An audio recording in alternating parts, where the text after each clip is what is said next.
কই গিন্নি, বলো। বাজার তো যাচ্ছি, কি আনতে হবে সেটা তো বলো।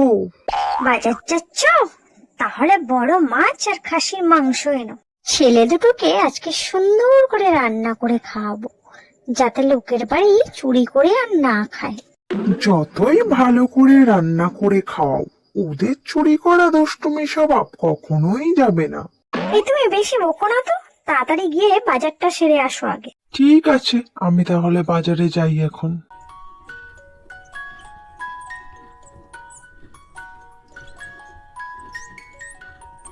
ওদের বাবা তো বাজারে গেল, যাই ওদের সিঙ্গাড়া আর সস দিয়ে আসি, ততক্ষণে বসে বসে খা কোরা। বলতো নাটু, গান্ধীজির জন্ম কোথায়? গান্ধীজির জন্ম টাকার নোটে। হ্যাঁ হ্যাঁ, গান্ধীজির জন্ম তো টাকার নোটে। খুব সুন্দর পড়াশোনা হচ্ছে দেখছি। এই সিঙ্গাড়া গুলো দিয়ে গেলাম, খেয়ে দিয়ে পড়তে বসবি। আজকের একদম বাইরে বের হবি না। মা কখন এসে বললো আমি তো বুঝতেই পারলাম না। বাবা বাবা, বাইরে না বেরোতে দেওয়ার জন্য মুখ চুন হয়ে গেল। আজকের ঘরের ভিতরই বন্দি থাকবি। আমি গেলাম। কি হবে রে ভাই, মা তো আজকে বেরোতেই দেবে না। নাটু গেটু তো বাইরে বেরোবেই, আগে সিঙ্গারা আর সসটা তো খাই, তারপরে দেখা যাবে। আমার তো জিভ দিয়ে জল আসছে, চল তাড়াতাড়ি খেয়ে নি। হ্যাঁ হ্যাঁ চল, শুরু করে দি।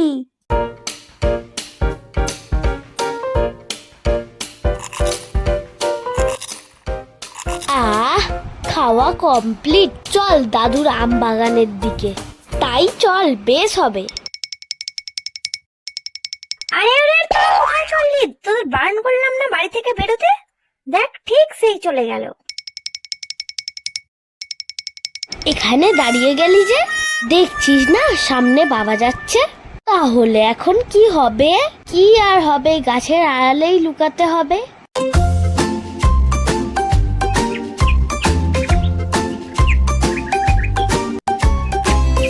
ওরে বাবা, সামনে তো আবার দেখছি নিতাই কাকা বসে।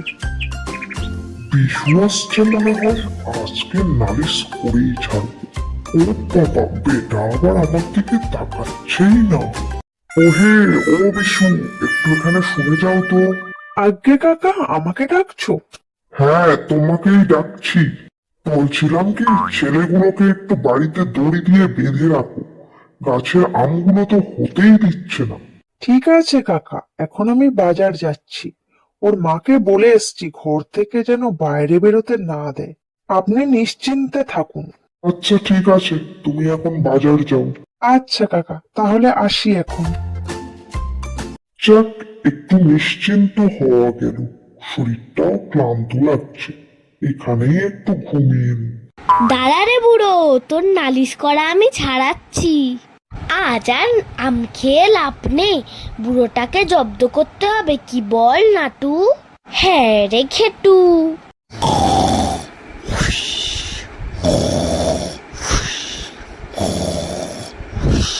বুড়ো দেখ কেরম করে ঘুমাচ্ছে।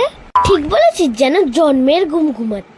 চল আস্তে আস্তে বুড়োর কাছে যাই।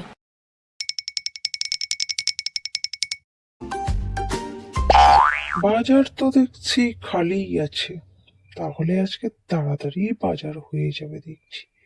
ওই তো মাছের দোকান, যাই মাছটাই আগে কিনি। ওহে শিবু, তোর ওই মাছ কত করে? আগে কর্তা 350 টাকা কিলো বিক্রি করছি। আচ্ছা, তাহলে একটা বড় দেখে মাছ দে দেখি, যত কিলো হয় হোক। ঠিক আছে বাবু, এক্ষুনি দিচ্ছি। এই ভোলা, একটা বড় সাইজের মাছ বাবুকে দেখে দে তো। আচ্ছা বাবু, এক্ষুনি আমি দিয়ে দিচ্ছি। মাছটা বেশ বড়, নাও টাকাটা ধরো। এইবার ঝটপট মাংসটা কিনে বাড়ির দিকে রওনা হই, গিন্নি না হলে আবার কেচাকেচি শুরু করে দেবে। ওহে ভাই, তোর মাংস কত করে? আগে বাবু, মাংস তো 800 টাকা কিলো। দে তো, 3 কিলো দিয়ে দে। ঠিক আছে বাবু, এক্ষুনি প্যাক করে দিচ্ছি। ব্যাগটা দিন। ব্যাগটা দিন দেখি, মাংসটা দিয়ে দিই। এই নিন ব্যাগ, গিন্নি আজ খুবই খুশি হবে। টাকাটা ধরুন।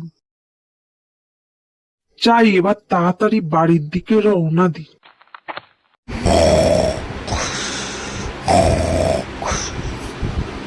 করা যায় বলতো ঘেটু? কি আর করবি, বুড়োর নাকটাই টিপে ধর। বেশ বলেছিস, বুড়োর নাক ডাকানো, নাকটাই টিপে ধরবো। ওরে বাবা, কে রে নাক টিপে ধরলি? দম ফেলতে পারছি না তো। ছাড় ছাড় বেটা, আমাকে ছাড়। কে রে? এই বুড়ো আমার বাবার কাছে আর নালিশ করবি? ওরে তোরা নাটক একটু ছেড়ে দে আমাকে, আমি আর নালিশ করবো না, আমি যে মরে যাবো, তোরা ছাড়। এবার নালিশ করলে মেরেই দিয়ে যাব। এই সর্বনাশ, নাটু গিটু একই করছে। আর এ পথ দিয়ে যাওয়া যাবে না বাবা, আমি পথ চেঞ্জ করে নিই। এই ঘেটু দেখ, সামনে বাবা আসছে, চল পালাই। বুড়োকে ছেড়ে দিয়ে তাড়াতাড়ি চল আগে। আরে বাবা, খুব বাঁচা বেঁচে গেলাম আজকে, আর নালিশ করে কাজ নেই। ছেলে দুটো জ্বালায় দেখছি রাস্তায় চলাও মুশকিল হয়ে যাবে। এই যে গিন্নি, তুমি ছেলে দুটোকেও আটকে রাখতে পারো না? আজকের কি কাণ্ড ঘটিয়েছে তুমি জানো? আমার দুটো ছেলে কি আমার কথা একটু শোনে? দাঁড়াতে বললাম, কোনো কথাই শুনলো না, ছুটে পালিয়ে গেল। আজকে জানো, নিতাই কাকার নাক টিপে ধরেছে। আমি তো কোনো ক্রমে অন্য রাস্তা দিয়ে চলে এলাম। কি গো, এরকম করলে তো আমরা রাস্তাঘাটে চলতেই পারবো না। আজকে দুজনে বাড়ি আসুক, মাছগুলো সব ফ্রিজে রেখে দাও।